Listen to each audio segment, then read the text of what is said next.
காசா போரை முடிவுக்கு கொண்டு வந்தால்தான் அமெரிக்க அதிபர் நோபல் பரிசு வெல்ல முடியும் என பிரான்ஸ் அதிபர் இமானுவேல் மேக்ரோன் தெரிவித்து உள்ளார்.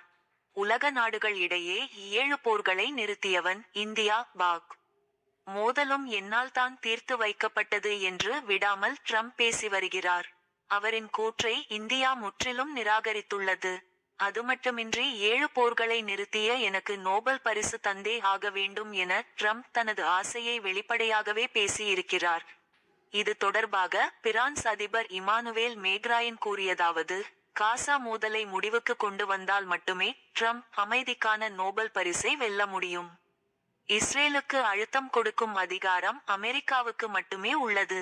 தற்போதைய சூழ்நிலையில் ஏதாவது செய்யக்கூடிய ஒரே ஒரு நபராக அமெரிக்க அதிபர் இருக்கிறார்.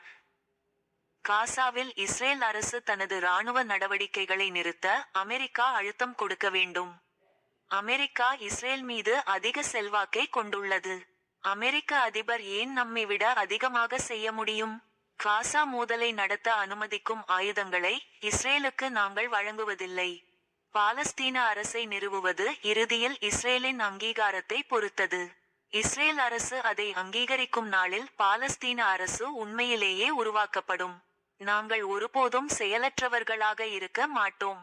எப்போதும் பிரான்சின் நலன்களை பாதுகாப்போம். இவ்வாறு மேக்ரோன் கூறினார்.